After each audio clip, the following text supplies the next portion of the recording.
Hey everybody. So for today's tech and I guess somewhat title Tuesday, I wanted to do another Proposition 19 video. So I've done one in the past, but I think there's more details that I left out of that first video, and I wanted to do a little bit more of a comprehensive overview of what Prop 19 is, and then also kind of at the end, once again, throw you some ideas of how you can use this information, whether that be for marketing, farming, anything that you might want to do to reach out to people around you, your past clients, the homeowners in a farm area.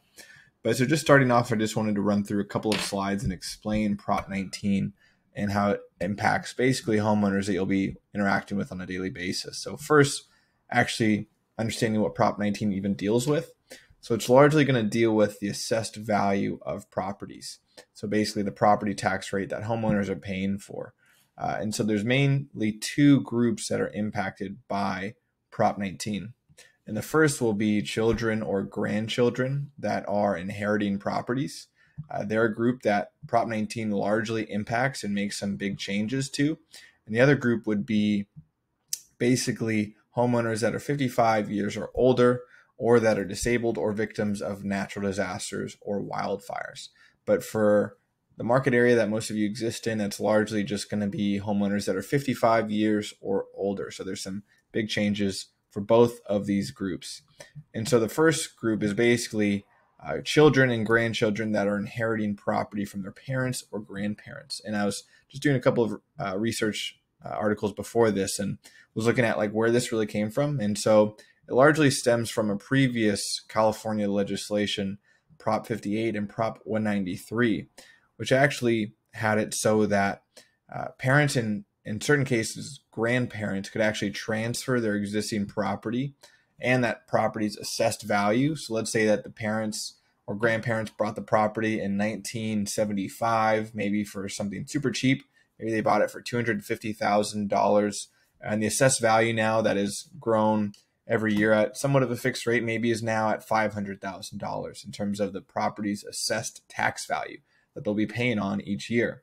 But let's say the current market value of that property is $2 million. So they're actually not having to pay property tax each year based off of $2 million, but instead whatever the rate has grown to over that length of time from 1975 to present. So what Prop 58 and Prop 193 allowed for is for parents or grandchildren or grandparents to actually pass that property on to their children or grandchildren. And the children could actually inherit that property and maintain that low property tax rate that's stuck at $500,000, even if the property wasn't the primary residence of the parents or grandparents, and even if the children or grandchildren didn't actually move into that property. So obviously a huge benefit where someone could inherit this property that is basically at a low annual property tax rate, and they could rent it out and be paying very little in property tax compared to what they would have to be paying if that property was reassessed how it usually would be when property is transferred over in a transaction. That property is reassessed in terms of property taxes, and the current market value now becomes that assessed value of the property. So Prop 58 and 193 allowed basically these homeowners and the inheritors of the property to bypass that reassessment that would take place. But so Prop 19 actually does change that. And I would say that is one part of Prop 19 that isn't as ideal. And so how Prop 19 works with inheriting property is, let's say that I'm inheriting a new piece of property. Maybe the current assessed value in this case of that property is $425,000. And let's say the current market value of that property is $1.75 million. So obviously a huge gap between those. So how the county and California in general will assess or decide if they need to add some more property tax assessed value to the current assessed value is they'll add $1 million to the current taxable value of the property. And so in this case, they'll add $1 million to $425,000 in this example case. And the sum of that is $1.425 million. And then so how they will actually decide if they need to reassess this property somewhat is they'll compare that to the current market value of the property. So in this case, they'll compare the current market value of $1.75 million and see if that is greater than this 1 million plus $425,000. So the current market value compared to the current assessed value plus 1 million. So that's what's going on here. And what they basically say is, okay, if the current assessed value is greater than that calculation that we just did, take the difference between the current market value and that calculation that we did and add the difference of those to the current assessed value. So that's what's going on in this calculation here. So they have the current taxable value, $425,000 plus $1 million, they get 1.425. So now they're going to compare that to the current market value, which is 1.75. They're going to say current market value is greater than that calculation. So let's take the difference between that, which is $324,000, and let's add that to the current taxable value of $425,000. So that's what's going on down here. And the sum of those two numbers is the new assessed value, the new property tax rate for that property. So still a huge difference between what they might have to pay if it was just fully reassessed and they're paying a property tax rate at $1.75 million. Instead, it's just $750,000, but still not as ideal as just getting to keep $425,000, right? But the inverse is somewhat beneficial, where let's say that the sum of this was still 1.425 million, but let's say the current market value was 1.2 million. So since 1.2 million is less than 1.425 million, they just get to keep the assessed value as is. So the assessed value is just $425,000. So hopefully that math wasn't super tricky to keep track of. I'll put a link to these slides in this so you can look at this and kind of run through it a couple of times to make sense of it. But the main point is, okay, does $1 million plus the assessed value, is it greater than the current market value? And if it is, they get to keep basically the same rate. The inverse, obviously, there's some reassessment going on. And a couple of requirements basically to benefit from this is that the property that the children or grandchildren are inheriting must have been the principal residence of the parents or of the grandchildren. And on top of that, the children or grandchildren must make that property their primary residence within 1 year. So now there's a little bit more limitations, rather as before you could have inherited that property, kept the low property tax base, and just rented it out. Now you need to actually move into that property within 1 year, file a homeowner exemption on that property, live in it within like 1 year, like I said. And obviously there's some potential reassessment taking place. And then in terms of the other side of Prop 19, basically if you're 55 years of age or older, there's actually a lot of benefit within Prop 19. And so what Prop 19 allows you to do if you're 55 years or older is to sell your primary residence, and you can buy a property of less than value than your current market value or greater than value. And so let's say that my current property is worth $1 million and the assessed value is $500,000. Or actually in this case, we'll start with this case here. So this is where there is some reassessment that takes place. So let's say that I want to sell my property that is worth $700,000 in this case. And I want to take those proceeds and I want to buy a new property that's worth $800,000. And so let's say that my current assessed value of my property is $225,000. So my current property is worth $700,000, but I'm paying property tax on a rate of $225,000. That's kind of where we're starting at. And so I take the proceeds of that, I buy a new property that's worth $800,000. And so how Prop 19 works, and this is where it's actually a better change than previous legislation, is that you can actually buy a property that is greater than in value your current property that you live at or that you just sold. And you can actually maintain some low property tax rate with that. And so, for example, what they'll do is they'll take the difference between the new property that you're buying and the current market value of the property that you just sold.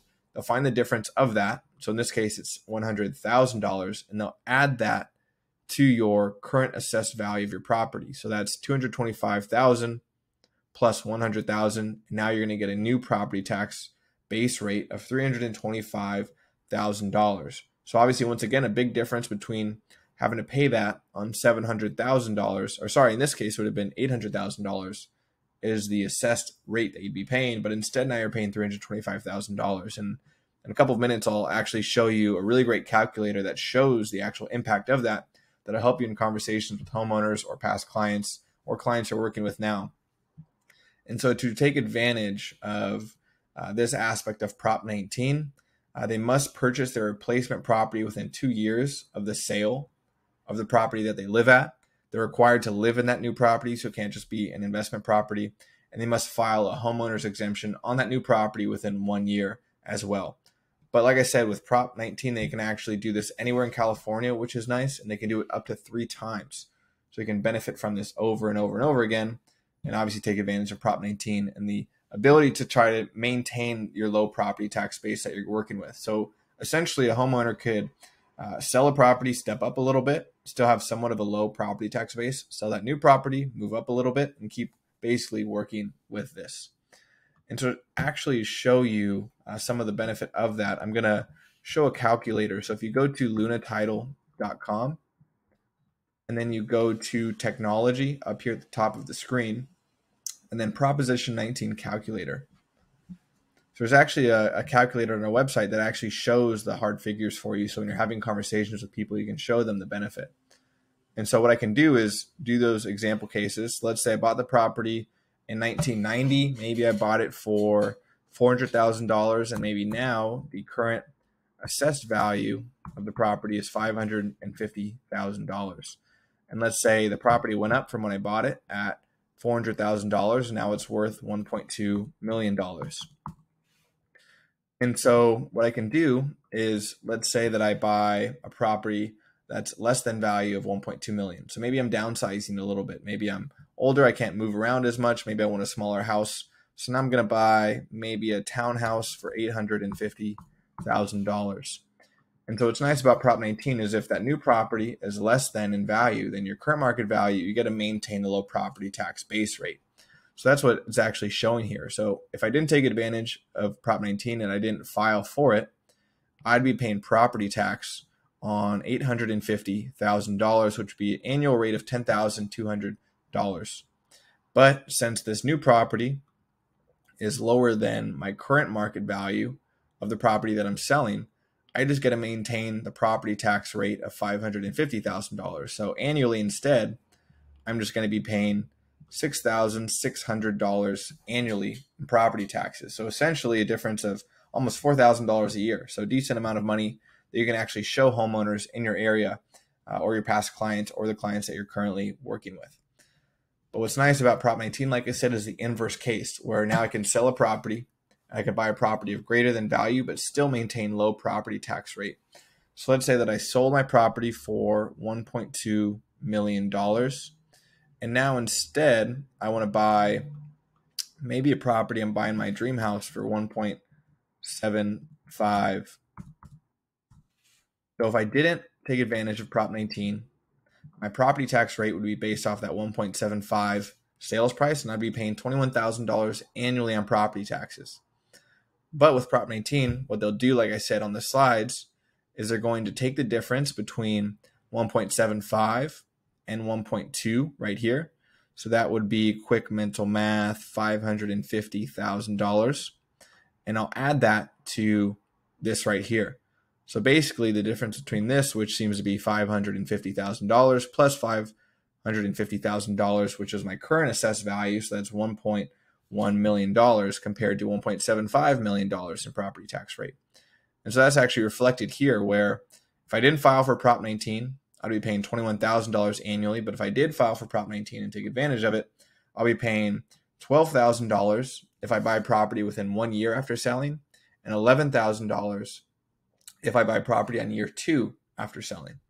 And so there's some calculations there that go into effect that I won't get into too deep in this video, but what they'll actually do is if I buy a property within that first year after selling, instead of just having it 1.75 be compared to 1.2, they'll actually take 105% of 1.2, so a little bit more than 1.2. So you get a little bit more wiggle room. And on year 2, that actually spreads to 110%. So basically 110% of 1.2 million subtracted from 1.75, that difference added to that. So that's Prop 19 in terms of how it impacts homeowners. And what's nice is you can actually do a lot with this calculator. And I've showed videos in the past. So they actually have a PDF on this website right here that goes into great detail of Prop 19. And I've showed videos in the past how you can actually ultimately get that flyer to look something like this. I think this is a flyer that I did in the past, which shows how you can actually basically put your own company's logo up here. You can put your headshot down here. You can even put in a QR code that when someone scans that QR code, they get taken to this calculator here. This calculator here. And they can actually run through those figures themselves. And so that way, if you're door knocking or you want to do an email campaign or social media ad, you can use that content. Another way you can actually interact with this would be with Fidelity Total Farm. And so what you can do is go into a farm here. You can select farm filters, then choose this filter and select empty nesters, because these are people that have lived in their property for 25 plus years. So these are people that have likely a low assessed value of their property. And I can even scroll to the right and see the assessed values of these properties in coastal San Pedro, which most of these properties now are probably worth over $1 million. The average sales price of this property was $283,000, so a huge difference. And I can actually get this data. I can door knock just these properties, or I can export this data into something like Corfact. And I've shown Corfact a few times in the past, but basically what I can do on Corfact is actually launch a postcard just to senior citizens or people that are 55 years or older. So basically here they actually have pre-made Proposition 19 postcards. And so what I can do is get the data from Fidelity Total Farm. I can export that into Corfact, launch a postcard to just those people, let them know about Prop 19. And so if you want help with any of this, I promise you can always just shoot me a text or email and say, hey, Grant, can we just hop on a Zoom really quick? Or can we meet and just show me how to do one of those postcards? Or can you help me redesign that flyer so it has my information on it? Or can you show me how to get the emails for these people so I can do an email campaign and throw it into MailChimp? But it's having, one, the awareness of how this works. So that way you can have pretty effective conversations with people and show them the benefit of that and become a real estate consultant, not just a salesperson. And then obviously knowing, okay, how can I use this for marketing or farming material moving forward? So that's Proposition 19 in terms of the main effects of the property owners that it does impact and how you can use that to your advantage in some of your farming and marketing moving forward. So hopefully this was helpful. I'm sorry I missed the Tech Tuesday last week. I was on vacation, but I'll be back every week now moving forward once again, and I look forward to seeing you all sometime soon.